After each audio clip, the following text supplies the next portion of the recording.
Hi everyone, thank you for coming back to my channel. I would like to continue to discuss the Roseline or Paris Meridian in France and give you guys more information on the connection between the Roseline and the Champs-Élysées.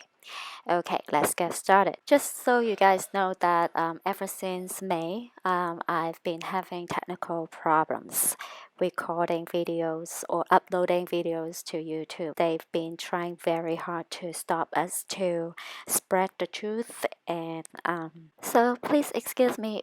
This video, the image and the audio, they don't match. And okay, let's get started. In Dan Brown's Da Vinci Code fictional story identifies two Grail locations, and in both cases, he links them to a meridian or north-south line, and B, the symbolism of the male sword intersecting with the female chalice, namely the two interlocking equilateral triangles of the hexagram, also called the Seal of Solomon and the Star of David.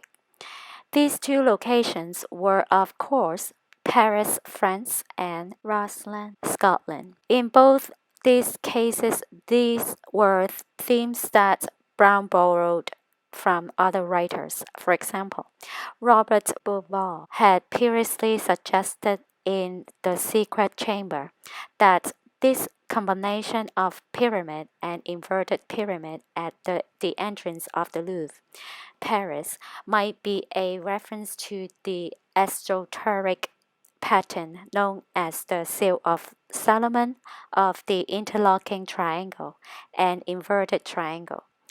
That is to say, the hexagram and nomos and knight in the hierarchy connect Roseline to the Temple of Jerusalem and traditionally connect the Seal of Solomon geometry.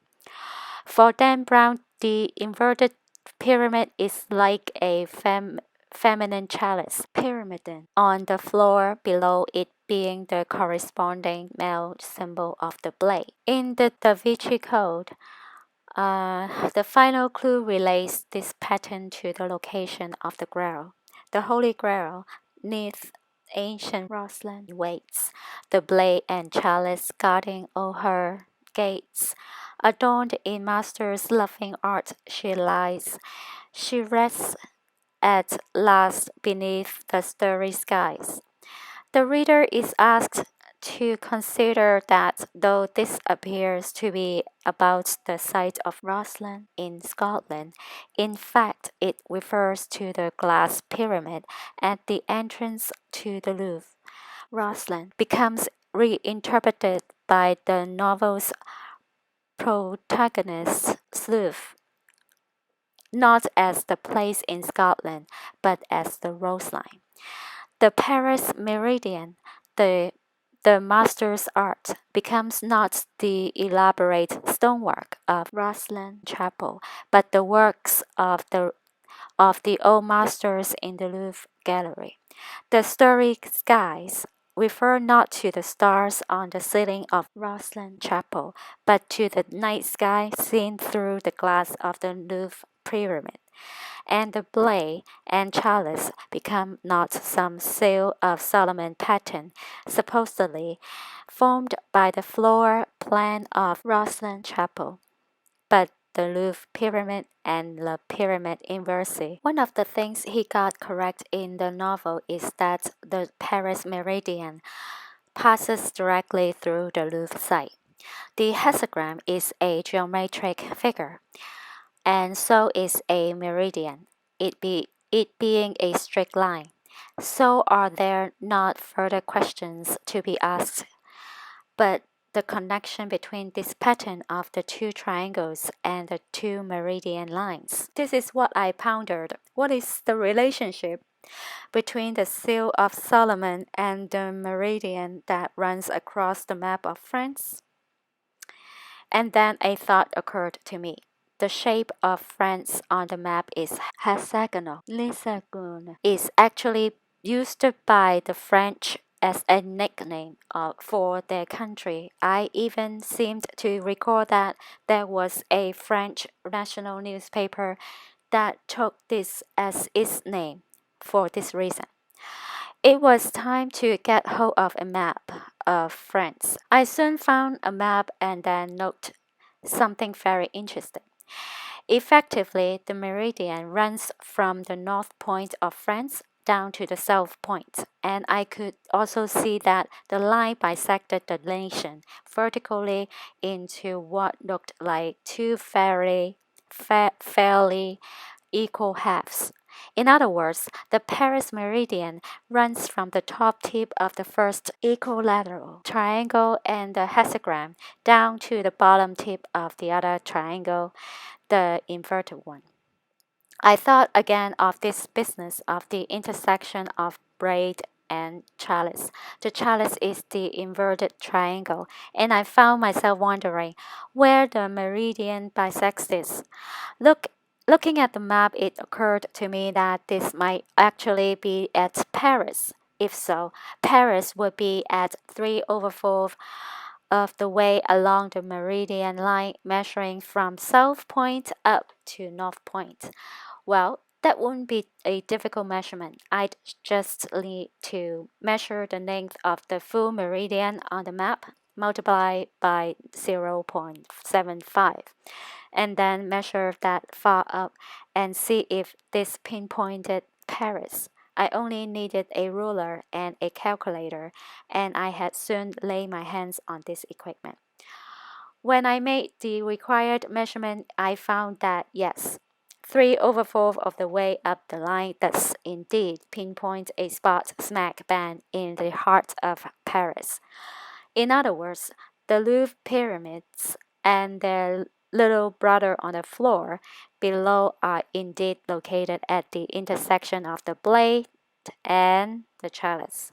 If the blade is taken at the Paris meridian, and the chalice as the inverted triangle formed from the hexagram placed onto the map of France. In Paris, the Boulevard des Champs-Élysées is aligned to an azimuth of 115 degrees.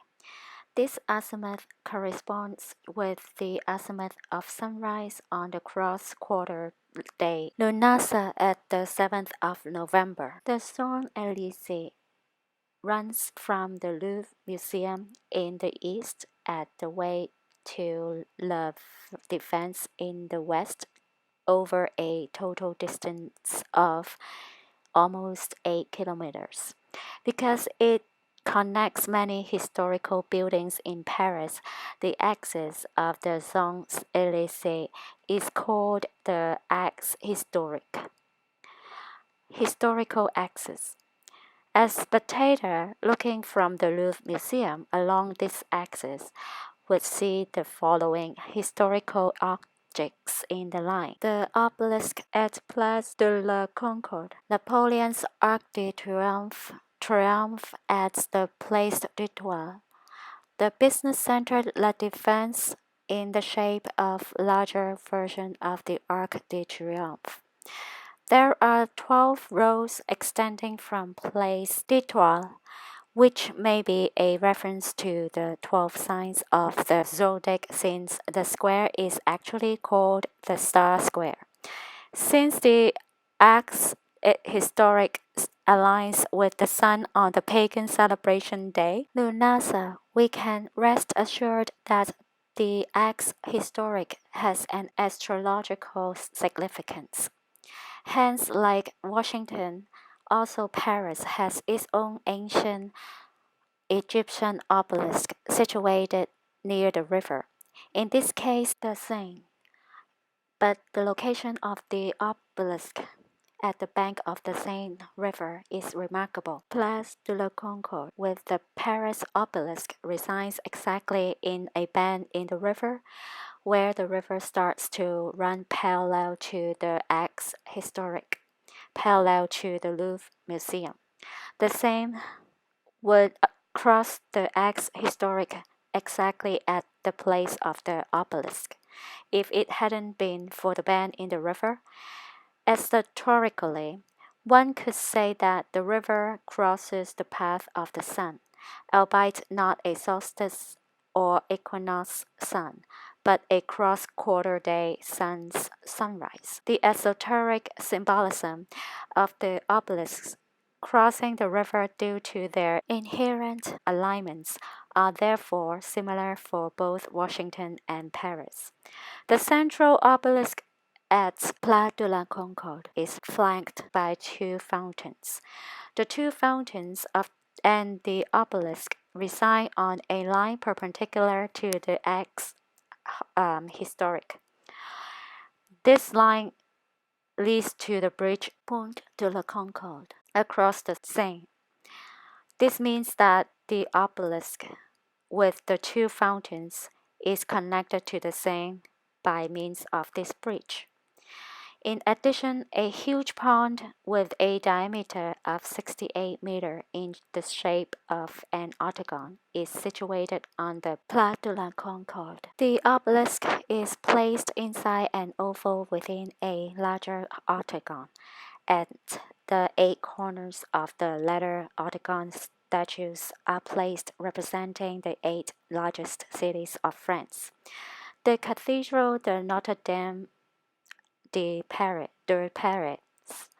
is 1,500 meters south of the Louvre Museum, is built on an island in the Seine, and is aligned to the 115-degree azimuth of the axe historique. Facing the sun on Lunasa, 7th of November, the Notre Dame has a perfect 8-pointed cross placed on the apsis roof, which welcomes the rising sun on this special day.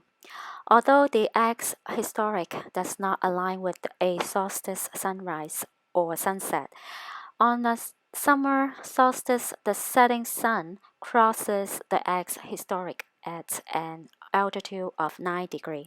This means that a spectator standing at the Louvre Museum on the summer solstice would see the setting sun just above all of the historical monuments on the axe historic, which is coming up on this Friday, the 21st. Most likely, they can complete the ritual to bring him and his minions into this plane, as well as regain all their powers.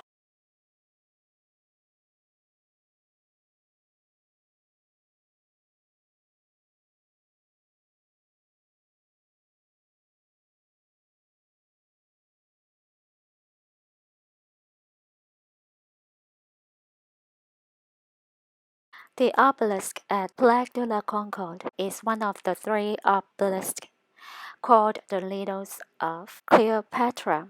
The name is a misnomer since this obelisk did not belong or have anything to do with Cleopatra. Okay, so in the next video, part 3, I will continue to discuss these two, the Roseline and the Champs-Élysées connection. Hope you guys like this information. I'll talk to you guys in the next video. Bye.